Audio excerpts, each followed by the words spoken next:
Does truth exist? Because you have faith, does that make this book true? Does God exist? So when someone says there is no truth, if you apply the claim to itself, what should you say? Is that true? They don't think Christianity's true. They're talked out of it. You know why they're talked out of it?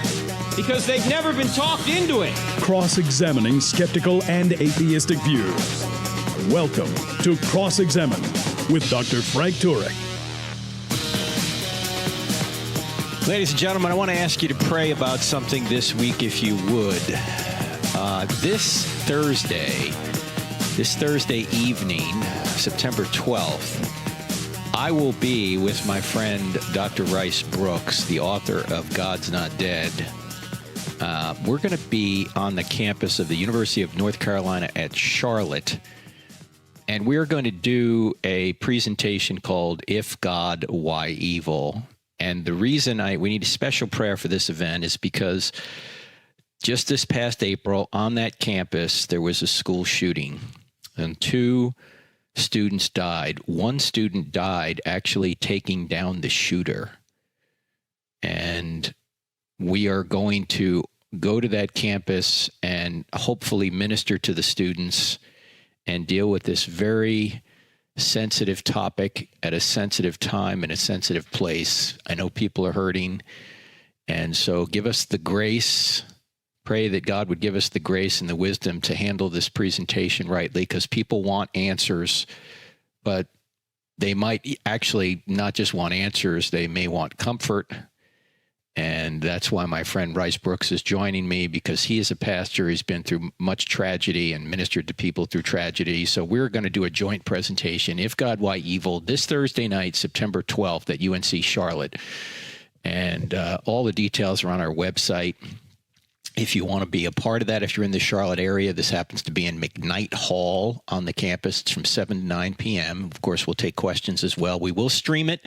That's our plan anyway, so it'll be on Facebook and our YouTube channel and also our website, crossexamine.org, if you want to see it. But just pray for the students, pray for the people there, and pray for Rice and myself that we'll be able to communicate clearly and with the Spirit. So thanks for your prayers there. I also want to mention that there's a lot more that's going to be happening here coming up in this month. In fact, next weekend, not this weekend, but next weekend, I'll be at First Baptist Church, Boaz, Alabama. And then that evening, September 15th, I'll be at First Baptist Church, Albertsville, Alabama. And then the next night, we're going to be at Snead State University, or it's actually Snead State Community College in Boaz, Alabama. So if you're anywhere in that area, I'd love to see you there. And then the next week, I'm going to be at the Heights Baptist Church in South Chesterfield, Virginia, both morning and evening. We're going to do evening presentation and Q&A. That is September 22nd. September 23rd, we start a new series on TV that we'll be taping here in Charlotte. The details are on our website. If you want to be a part of that, that's a men's group you can attend. And then the following week, September 29th, I'll be at Quail Lakes Baptist morning services in Stockton, California. That's about an hour south of Sacramento, Stockton, California. I'll be there for 3 services in the morning and then a Sunday night service as well. Then the next night, the University of the Pacific, that's in Stockton, California. Interesting trivia about the University of the Pacific. That's where they filmed the Raiders of the Lost Ark classroom scenes at the University of the Pacific. Remember when Harrison Ford went out the window trying to get away from the students because he was a popular archaeologist? That was filmed there at Stockton. Anyway, we're going to do I Don't Have Enough Faith to Be an Atheist there. And then that is September 30th. The next night, October 1st, Fresno State in Fresno, California. Then the following week, I just want to get this in your mind. So if any of you are in Arizona, I'm going to be at Calvary Tucson Services Saturday night, October 5th. All 3 services Sunday morning, October 6th. And then Monday, October 7th, University of Arizona. Okay, that should be enough. Okay, and then the week after that, of course, the National College on Christian Apologetics, National Conference on Christian Apologetics here in Charlotte, Calvary Church, ses.edu. You go there for that kind of information. I just want to give you guys an update as to what's going on. Thank you for praying. If you're at any of those locations, would love to see you. Tell your friends about it. Now, let me talk about today this topic. The topic we're going to talk about, at least initially today, and then I'll get to some of your questions, is what makes something right or wrong? I mean, is it just human opinion? Are values just subjective preferences? Or is there really an objective standard of rightness, of goodness, and justice beyond us? And so we're going to have that. We're going to have some important insights about your kids from a pastor today who wrote me. And then I'm going to try and get to some other questions, the ones that you've emailed to us today here at hello@crossexamine.org, hello@crossexamine.org. Okay, what makes something right or wrong? And the reason I want to bring this up, we've talked about it, of course, before in this program, but I saw an article. It was on the Christian Post, Sunday, September 1st, and here was the headline, which got me thinking about this.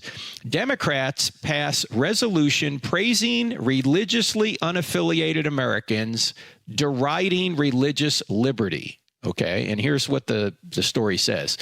Democrats passed a resolution, easy for me to say, passed a resolution lauding religiously unaffiliated voters, i.e. atheists or nuns, N-O-N-E-S, and framing religious liberty as a threat to civil rights. The resolution, which passed unanimously at the Democratic National Committee's summer meeting in San Francisco on August 24th, was championed by the Secular Coalition of America, a group representing atheists, agnostics, and humanists on policy matters.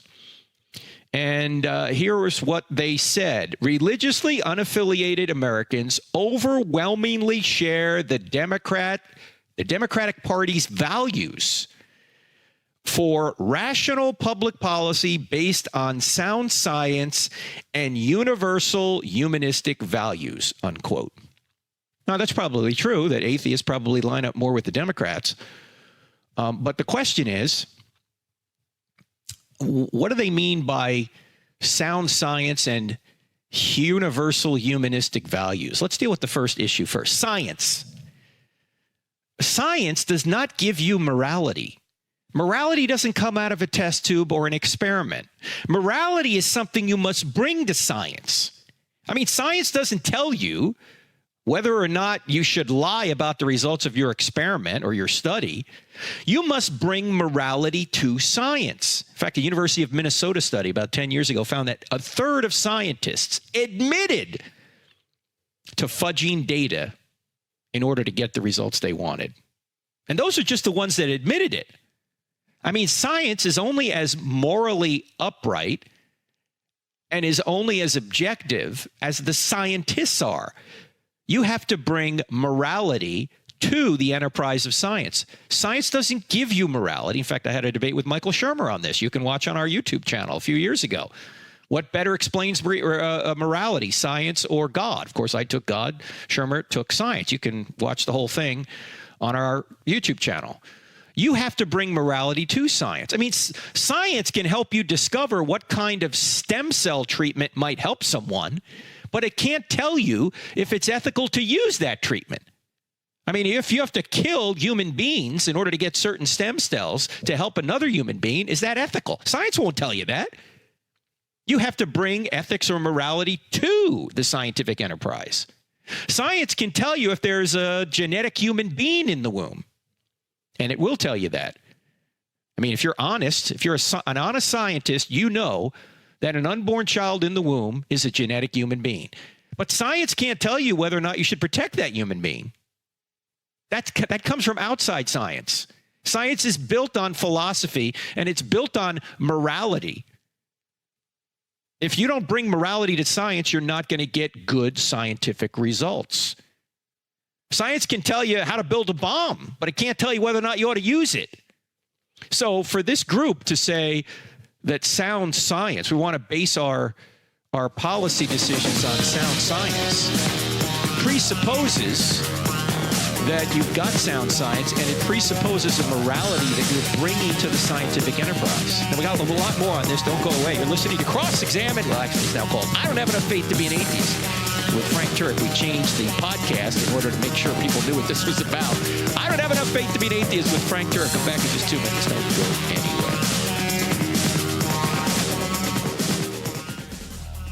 Ladies and gentlemen, can you help me with something? Can you help me get this podcast before more people? Not only tell your friends about it, but go up to iTunes and put a 5-star review on the I Don't Have Enough Faith to Be an Atheist podcast. If you do that, it will help us move the podcast up the charts so more people will hear it. Thank you so much for partnering with me on this.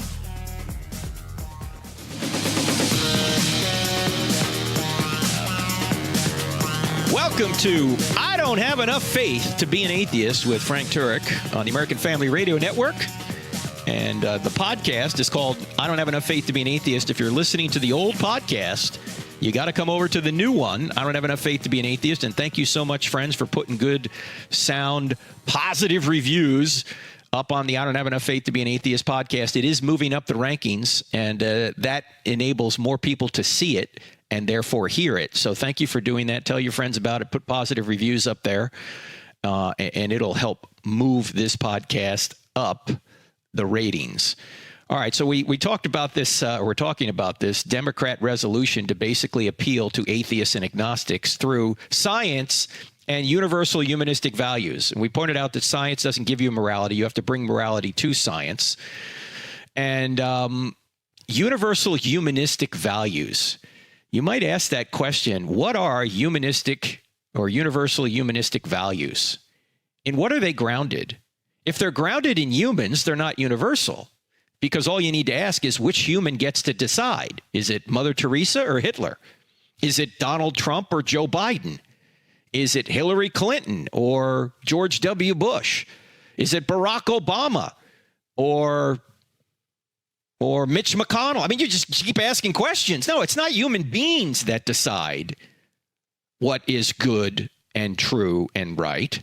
That's grounded in God's nature.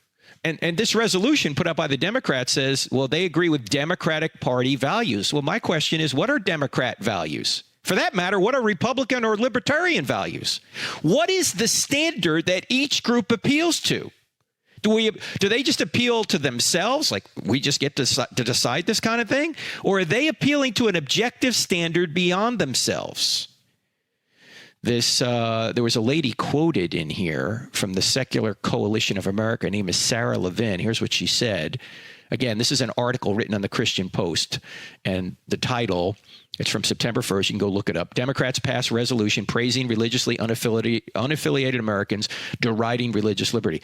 Here's what she says, Sarah Levin. She says, America was founded as a secular government charged with representing and protecting the freedoms of people of all faiths and none, said Sarah Levin, Director of Governmental Affairs for the Secular Coalition of America.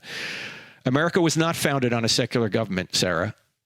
In fact, our founding document is we hold these truths to be self-evident, that all men were created equal and endowed by their creator, not their government, endowed by their creator with certain unalienable rights. Among these are life, liberty, and the pursuit of happiness. And governments are instituted among men to do what? To secure these rights. Governments don't give you rights. Governments don't take away your rights. Governments are instituted to secure rights. In fact, that's what political parties are supposed to do. Good political parties are supposed to secure the rights of Americans, of the citizens. And good governments are supposed to protect those rights. They're supposed to protect innocent people from evil. Paul talks about this in Romans chapter 13, that the ruler has the sword for a reason. The sword being a description of government power, the ability to punish evil. They have that ability in order to protect innocent people from evil and to protect rights. You don't get your rights from government. If that were the case, they wouldn't be rights, they'd be preferences, because the next time a government comes into power and decides to change the law, does that mean you still don't have those rights? No. Rights are something government can't give you or can't take away from you. Government rights you have because you're a human being. If government tries to take away those rights, that's an illegitimate government. That's a tyrannical government. And by the way, this is the reason our country struggled for their independence, because the Declaration of Independence goes on to name a number of rights that King George III of England he was violating the rights of the colonists here. And that's why they had this long list of abuses that George was committing. And they said, look, we're going to kick you out of here. We're going to have our own government because your government is tyrannical. It's taking these rights away from us. So if you don't appeal to something outside yourself, i.e. God, there's no such thing as rights. They're just preferences. It's true our country was not founded on Christianity. Let me agree with that. But it was founded on theism. The country was founded on theism. And most of the people that started our country and most of the people in the country were Christians. But that was a description. It was not a prescription. They did not prescribe Christianity from the federal government. By the way, they did in the state governments. Did you know that many state governments required you to be a Christian to be in government? And many state governments said you had to believe in Jesus Christ and the resurrection. I mean, these were in state constitutions. The federal government didn't want to have any religious tests, but the state governments allowed religious tests. In fact, 5 of the 13 states, colonies when it became states, had state religions when they signed the Bill of Rights in 1791. In fact, the last state to get rid of their state church was Massachusetts in 1833. They had state churches, so they knew they could have state churches. They just couldn't have a federal church, a national church. But that's beside the point. No extra charge for that. So our government was founded on theism, that there's a God out there who grounds rights, and governments are instituted to protect these rights. You didn't have to be a Christian to be an American. You could be an atheist and be an American, but our country was founded on the idea that rights are grounded in God.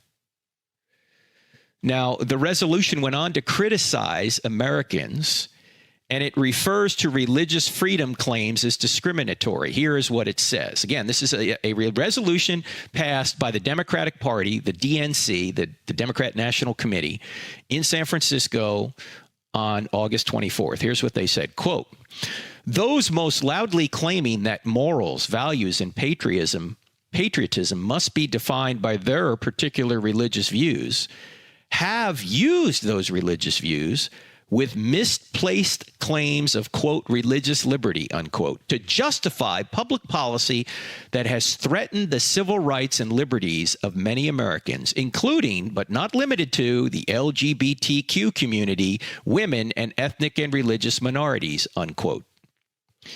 Now, notice what they've said here. They've just contradicted what they said earlier. What Sarah Levin said earlier. She said that the government was charged with representing and protecting the freedoms of people of all faiths and none. And yet here the resolution says, no, there's a particular group that we are going to get behind and another group that we're going to say, you don't have rights. They just said this is about the religious freedoms or the freedoms of all faiths or none. Well, what happens when faiths conflict? What happens when religious rights and so-called LGBTQ rights conflict? The DNC is saying that the religious people have no rights, that LGBTQ rights must conflict. Look, there's no middle ground between you must celebrate my same-sex wedding and my conscience or my religion tells me I can't. There's no middle ground.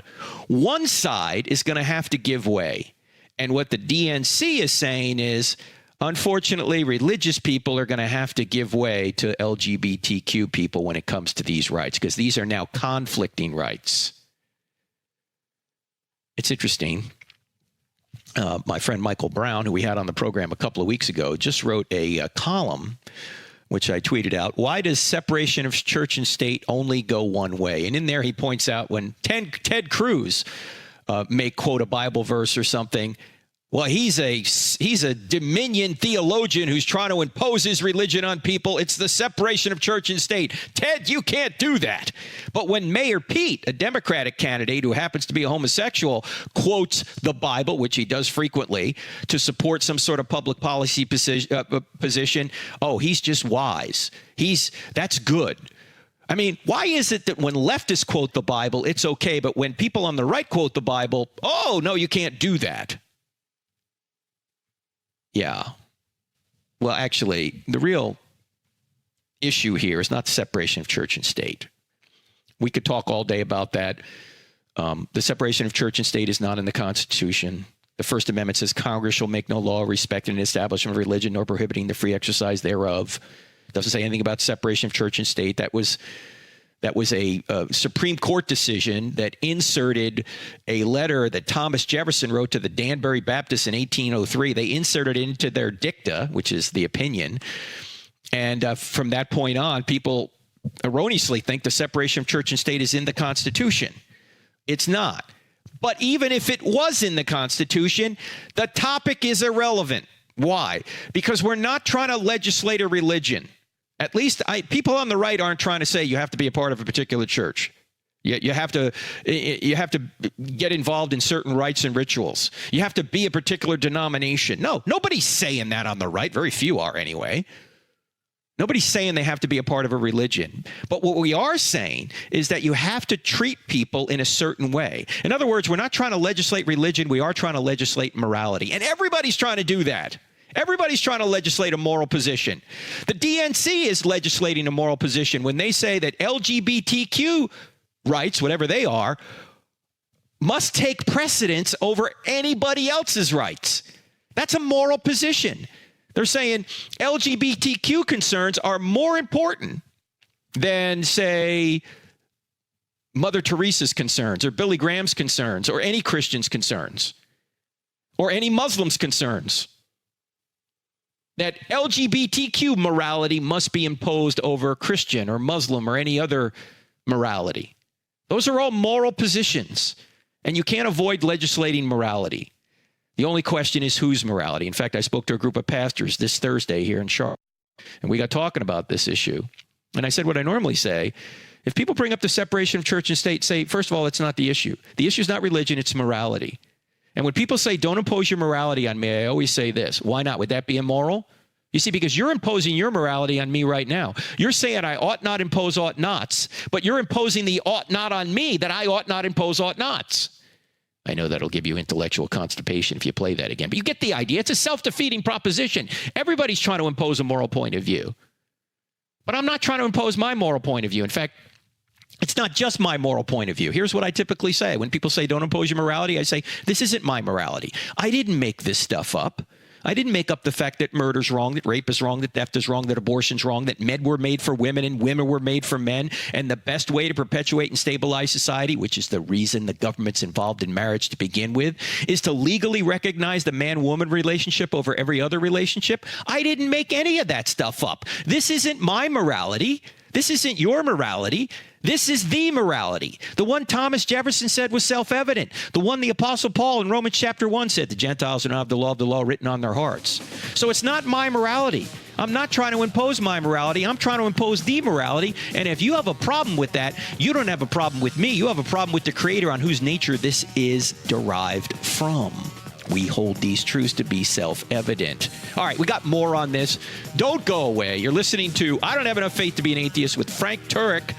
Our website, crossexamine.org. That's crossexamine with a D on the end of it.org. We're back in 2. If you find value in the content of this podcast, don't forget to follow us on Instagram, Facebook, and Twitter. Join our online community to have great conversations, grow in your knowledge of God, and become a better defender of the Christian faith. Also, don't forget to subscribe to our YouTube channel, where we have hundreds of videos and over 100,000 subscribers that are part of our online family. Find us by searching for Frank Turek or Cross Examine in the search bar. You can find many more resources like articles, online courses, free downloadable materials, event calendars, and more at crossexamined.org. Why I still don't have enough faith to be an atheist. Our most popular online course starts this coming week. If you want to be a part of it, I don't even know if we have any more room. We were down to just 2 or 3 seats last I checked. But check it out. If you want to be a part of it, if there's any room, you can join us for the premium version. That's when we're doing 8 different Zoom sessions during this I don't have enough faith to be an atheist. Well, I still don't have enough faith to be an atheist online course. In other words, I'm live with you on Zoom video. We can see one another. It's an online classroom. We do Q&A. We learn from one another. That's the premium version. If you want to take the basic version, that's self-paced. You can take it whenever you want, and that's up there as well. Just go to crossexamine.org and click on online courses. You'll see that there. We got a bunch of other courses coming up here soon, but we'll tell you more about that later. Let's go back to the topic we're talking about. We were talking about how the DNC came out with a statement that's trying to basically say that atheistic values are humanistic values, universal values. How they can be universal if there's no God is a mystery to me. I mean, it's just one person's opinion against another person's opinion. And they were saying that their morality that they're trying to impose supersedes the Christian morality or the natural law morality upon which the country was founded. And so, look, every political party, everyone in public life is trying to impose some sort of moral position. The only question is whose moral position. And I want to impose the right moral position, not my moral position, but God's moral position, the natural law moral position. And that's not legislating religion. That's legislating morality. And if you're going to say, look, we can't legislate something because it's in the Bible, think about that. That's ridiculous. Because if that were the case, you couldn't have laws against murder. You couldn't have laws against theft because it's in the Bible. No, we're not legislating it because it's in the Bible. We're legislating it because it's consistent with laws in the Bible. Why? Because the natural law, the law that Jefferson appealed to, nature's law, he called it, the law that the Apostle Paul appeals to in Romans chapter 2, that law comes from the same source, God, as the Bible. So the principles are going to be consistent, but you don't need to impose the Bible in order to have a moral society. You just impose the moral law consistent with the Bible, which is what our country was founded upon.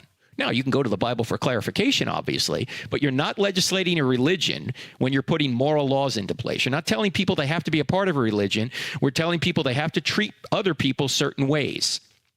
And that's what all laws are trying to do. That's what every political party is trying to do. So don't buy into this idea. Don't shudder because, I've got to defend a moral position, and since I'm a Christian, I can't do that because that's a violation. No, it's not. First, it's nothing to do with church and state. Nothing at all to do with church and state. It's legislating morality, and everybody's trying to do that. So you might want to ask somebody else, well, what's your standard of morality? Where are you getting these precepts from? Where do you think that a person has a right to force another person to participate in his or her same-sex wedding? Where does that morality come from? That's what you're saying, right? All right. I got a question from Norway. He says, hi, I'm Rune from Norway, a highly atheistic country, whereas I am a Christian. Before asking my question, I want to thank Cross-Examine and Dr. Frank Turek for everything you do. I want to give you and RZIM, 𝗦𝗢𝗖𝗓, the credit for becoming a Christian. Well, we may have helped a little bit, but thanks, Rune. The Holy Spirit helped as well, and you were willing to be open to that. He says this, I'm still only 14 years old. Wow, there is hope for Norway, just like there's hope for America. I'm still only 14 years old, so it is great to walk with God from such an early stage of life, and for the rest of my life and forevermore. Thank you. Moving forward to my question. Does the moral argument point to the Christian God, let alone a monotheistic God? Or does it just point to a God, whereas it could also point to a pantheistic God? Well, thanks. Great question, Rune. No, the moral argument can't point to a pantheistic or impersonal God. Why? Because the being that issues commands must be personal in order to issue a command that's consistent with his nature. All right? Laws come from lawgivers. Impersonal forces don't have a mind to issue commands, nor do they know when these commands are violated. So an impersonal force can't be just, because in order to achieve justice, the force would have to have an intellect to know who has been unjust and then have the power to take action to actually achieve justice, to right wrong. So the force can't be impersonal. You can't have an impersonal force being the standard of rightness and wrongness. The force has to be personal. It has to be knowledgeable. Sounds like God, right? Of course. So the being that is just is a personal being with power and knowledge who can actually do justice, achieve justice. I mean, it would be odd to say that the source of justice isn't just, wouldn't it?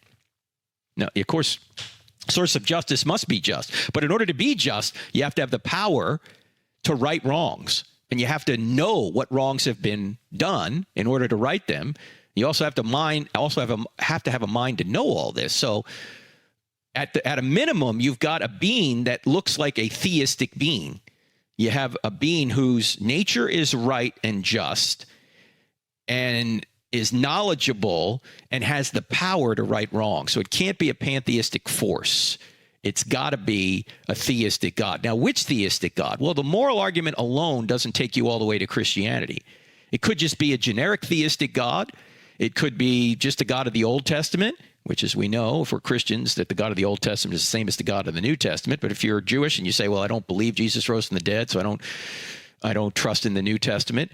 I mean, if Jesus didn't rise from the dead, then we've got an issue here that maybe it's just the God of Judaism, or maybe it's another God. It can't be Allah. Why can't it be Allah? Because by Muslim theologians' own admission, Allah is arbitrary. Whatever Allah does is good. Allah doesn't do it because it's good, because his nature's good. Whatever Allah does is good. Now, this, I think, is also an implication of hard five-point Calvinism, unfortunately, because in hard five-point Calvinism, it turns out that God is infinitely just but not infinitely loving. And so you actually have a God that is, to a certain extent, arbitrary, because he elects some to be saved against their will. They don't have free will. Whereas I believe the proper Christian view of God is God, yes, when he elects, he knows who's going to be saved and who isn't saved. But he doesn't elect against people's free will. People still have the free will to accept or reject him. Look, if God exists, and he does, it's unavoidable when he creates a universe. He knows how it's going to turn out. Why? Because he's all-knowing. So no matter what universe he creates, he knows how it's going to turn out. But that doesn't mean that he's electing the universe to turn out against the free will of the creatures in the universe. Just because you know something's going to happen doesn't mean you're causing it. Just like when you have children yourself, you know at some point your kids are going to sin, but that doesn't mean you're causing them to sin. You just know they're going to sin. So I don't think necessarily five-point Calvinists all understand this implication, but I think if you draw it out, the implication is God turns out to be arbitrary rather than essentially loving, essentially just, essentially righteous. So I think, back to Rune's question, that the moral argument shows the theistic God, but it doesn't get all the way to Christianity. Why? Because you have to see if Jesus was who he said he was in order to know if Christianity is true. Now, if Jesus turns out to be who he said he was, God incarnate, before Abraham was born, I am. He's the God of the Old Testament in human form.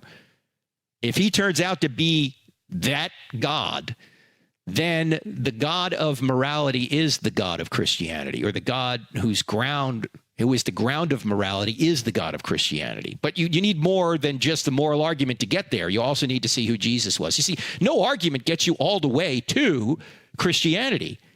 You got to build them like you build the foundation to a building. You know, you start with truth, as we do in I Don't Have Enough Faith to Be an Atheist. You move on to God. Does God exist? You talk about, are miracles possible? Then you look at the New Testament. Is it really true that Jesus rose from the dead? Then if Jesus rose from the dead, everything else falls like dominoes from there, or builds up all the way to the top of the skyscraper, if you to stay with the metaphor here. Because if Jesus truly was God, then the same being that walked out of the tomb in his human nature 1,986 years ago is the same God in whose divine nature created the universe out of nothing and is the ground of all being, including morality. But no argument gets you all the way there. You got to build them up. But great question, Rune, and thanks for your kind comments. Now, I've got this, a letter from, an email from a pastor in Boston who I've talked to on the phone before, that I want to read some of this to you because it's very instructive. He wanted me to write a book on biblical love because so many people confuse what love is. They think love is approval and love is approving whatever you want somebody else to do. And unfortunately, right now, I don't have time to write a book on biblical love because I've got other things going on. But his point is well taken, that people misunderstand what love is. And here's what he writes to me, and I asked him if I could share this. I'll withhold his name, but he's a big pastor up in the Northeast, and he says most of what's out there regarding biblical love is awful and unbiblical. They are a constant regurgitation of pop psychology and self-esteem drivel. I'm sure you've seen what's out there, and after just reading the titles of some of them, it's a wonder we are in the trouble. It's no wonder we're in the trouble we are in. He says most are an appeal to feelings and the oversensitivity of the me-centered culture brought into the church. Since love is so central to Christianity, is really affecting all areas of Christian living today. Unquote. Yeah, basically, if you don't have the right definition of love, if love is approval, then in order to love, say, let's just use the LGBTQ example, in order to love people there, you have to approve of what they do. That's what people are misunderstanding love to be. But we all know love isn't that. I mean, if you really think about it. I mean, if you're a parent and you just approve of everything your child wants to do, you're not loving. You have to stand in the way of evil. Paul says love always protects. How do you protect? You stand in the way of evil. All right, back to this pastor. He says, I've been a pastor for 30 years, and it's not just the increase in divorces that are troublesome, but the reason for them is even a greater problem. I've had couples in my office that have found others and are willing to get divorced because they, quote, married the wrong people the first time, unquote, or after a short courtship where they don't know each other well enough to marry, they run out and get married to find out they made a grave error, and then they want to erase it all as a mistake. I could go on and on with a multitude of reasons, but the foundational problem is a lack of Bible knowledge coupled with the fact a lack of willingness to do things according to the scriptures. Unfortunately, by the time they reach my office, educating them on the Bible falls on deaf ears, and they just want what they want. Lust of the flesh after the lust of the eyes is taken over. He goes on to say the cultural pressures are much different than when we grew up, although I didn't grow up as a Christian. He says, I teach high school Bible classes at our school. And he says, in one of my classes, the kids were telling me that in 6th grade in public schools around here, the kids are all having sex with each other. Additionally, many are on drugs and are so familiar with drinking that they know the hard liquor of their choice. He goes on to say, I didn't even know what sex was in the 6th grade. Okay, we got more of this right after the break. More cheery news from the public schools, ladies and gentlemen. And by the way, this happens in private schools as well. Parents, you need to be armed. You need to have knowledge. You need to do something. We'll tell you how to do that right after the break. You're listening to I Don't Have Enough Faith to Be an Atheist with Frank Turek. Back in 2. Ladies and gentlemen, I Don't Have Enough Faith to Be an Atheist is a listener-supported radio program and podcast. If you like what we do, would you please consider going to crossexamined.org and giving us a tax-deductible donation? 100% of your donations will go to ministry, 0% to buildings. Thanks so much.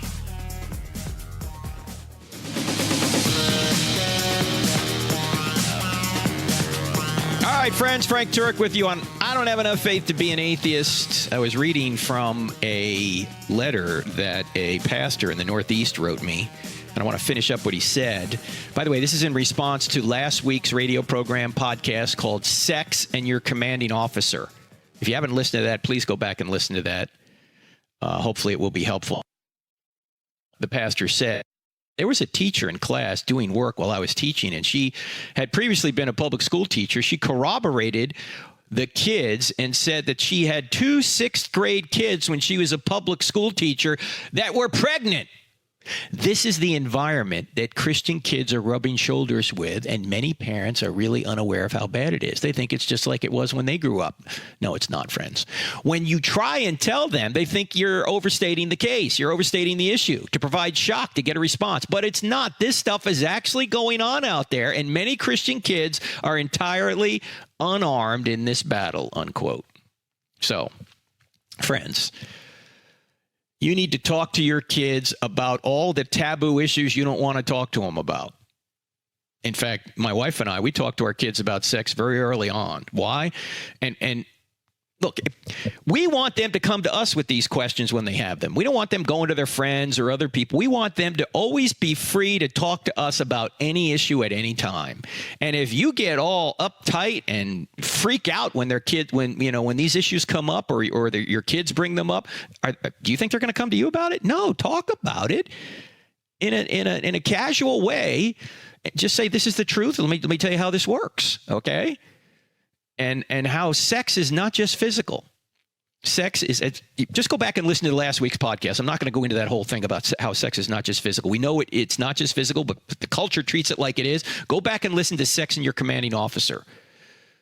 And teach your kids the dangers and the truth and also the beauty of sex.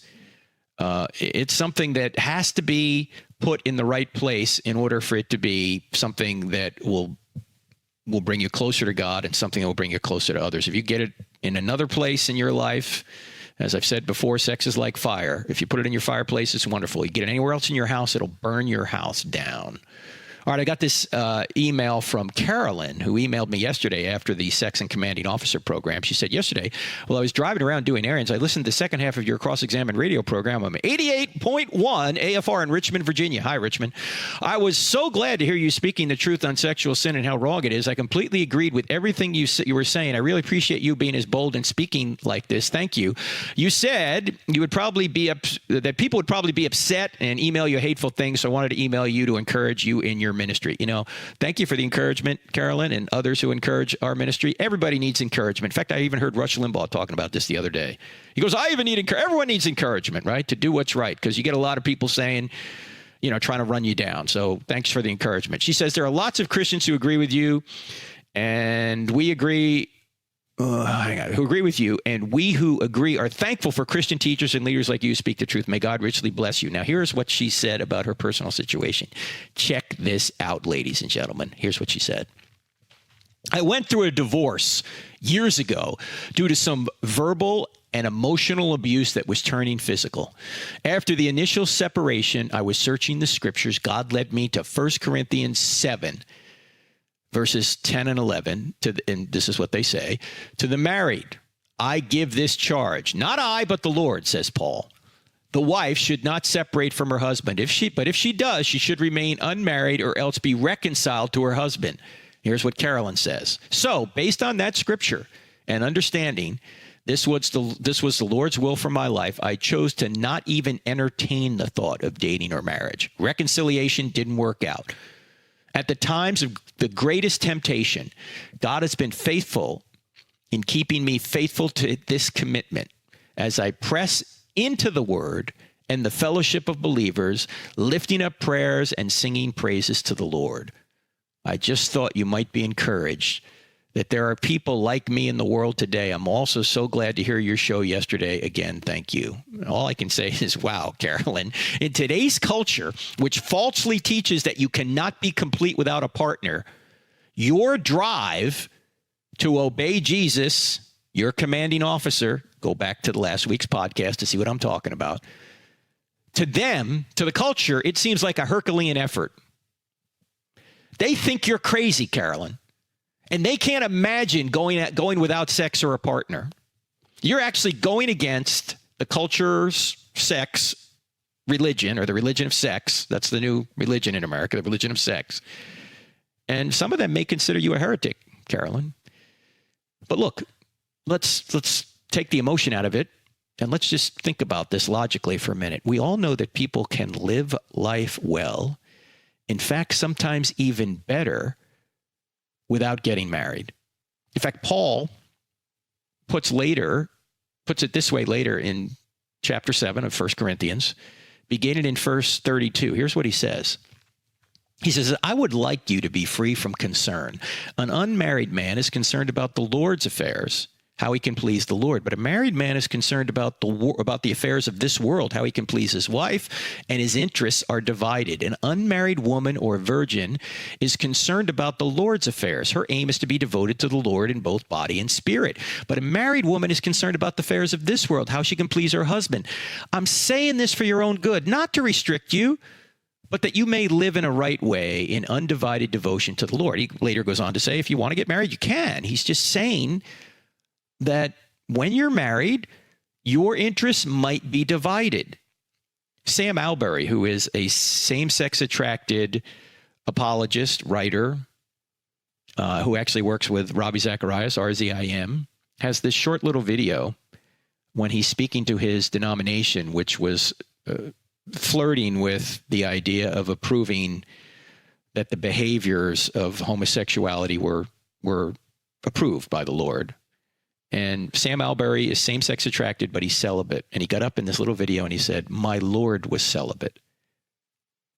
Was he less of a person because he was celibate? I mean, think about that. Was he? Of course not. The Lord himself was celibate. There are advantages to singleness. You might not be called to marriage. And if you're single, you're not less of a person than somebody who's married. In fact, I remember Alistair Begg, the great preacher, at one point, he knew of a guy in Ireland or Scotland, where Alistair's from, and the guy was a Christian into his 80s. You know, he died when he was in his 80s. Like John Stott. John Stott was a Christian, never got married. Christian theologian, apologist. Anyway, Alistair asked his friend John, why did you never get married? And his friend said, I'd rather want what I do not have than have what I do not want. Oh, well, okay. He didn't want to marry just for the sake of getting married and then regret that he had gotten married. Was he less of a person? No. Now, ladies and gentlemen, this doesn't mean that marriage wouldn't be beneficial in ministry. I mean, being married can help you minister to others in some cases. In fact, if you get the right helpmate, you might be able to do more for the Lord. That's certainly been my experience. My wife and even my sons, to some extent, have helped me in ministry in immeasurable ways. I couldn't do what I'm doing without my wife, Stephanie. I wouldn't be able to do it. But there are other people that they could do ministry without being married. And Paul is saying, if that's you and you want to devote all your attention to the Lord, hallelujah, hallelujah. Go ahead and do that. So, Carolyn, thank you for sending us that description of what you've been doing and alerting us to it. And we'll pray that you can continue along the way to devote yourself completely to the Lord. So thanks for letting me know you're out there, and our listeners letting us know that you're out there, because it goes completely against what the culture says. But the culture, as you well know, ladies and gentlemen, is frequently wrong. The question is, who is your commanding officer? Who is your standard? Is your standard the culture, or is it Jesus? Too many Christians are making the culture the standard rather than Jesus. All right, let me squeeze one more question in here. Hello, Dr. Turk. I'm a new listener to your podcast, and I want you to know I think it's fantastic. Well, thank you. This guy's name is Chris. He happens to be an attorney in New York. He says, I just bought I Don't Have Enough Faith to Be an Atheist and Love It. Quick question for you. Have you ever done a podcast or written something about the authenticity of the Bible? Specifically, I'm interested in what you have to say about the author of the Pentateuch, the first 5 books of the Bible. I have been taught it was Moses, but I'm also aware of secularists who claim it was authored by 4 different people. Just looking for some good arguments I can use. Thanks, Chris. Well, Chris, thank you for your question. There is an article that I saw on Josh McDowell's ministry, josh.org, about this. It's called Moses, Author of the Pentateuch. Was the author of the Pentateuch? In fact, let me, because I only have a minute left, I'm not going to be able to cover it in any detail. Did Moses author the Pentateuch is the question. And the article points out in several places that Moses is said to have written things down. For example, in Exodus 17, the Lord said to Moses, "Write this as a memorial in the book and recite it in the ears of Joshua." In Exodus 24, it says, "And Moses wrote down all the words of the Lord." Exodus 34 says the same thing. Numbers 33, Deuteronomy 31, same thing. And Jesus actually says in John 5:46, he says, "For if you believed Moses, you would believe me, for Moses wrote of me." And there are several other places in the New Testament that seem to indicate that Moses wrote. Okay, now you can get the article to go into more detail, but let me make this point. The key point is not necessarily the authorship, because even conservative scholars agree that there has been some editing or updating to the Pentateuch during Israel's history, which certainly could have been inspired by God. The key point is the truthfulness of the Pentateuch. And Jesus and the apostles spoke as if it were true. So because Jesus rose from the dead, I'm going to believe what he says, not what some speculative liberal scholar says about who wrote the Pentateuch, okay? Whoever wrote it, it's true, and it seems like Moses did write much of it. All right, I'm Frank Turek, friends. Great being with you. Don't forget, a lot coming up next week. Pray for the September 12th If God, Why Evil event at the University of North Carolina at Charlotte. And then next week, I'll be in Alabama. Check our website for more, crossexamine.org. See you next time. God bless. If you benefit from this podcast, help others find it. Just go to iTunes or any other podcast service you might be using to listen and leave us a 5-star rating on the I Don't Have Enough Faith to Be an Atheist podcast with Dr. Frank Turek. It will take you less than 5 seconds. You can also help a lot by leaving us a positive review for others to see. This podcast is available on iTunes, Spotify, Google Play, Stitcher, TuneIn, and many other audio content delivery apps. Thank you and God bless.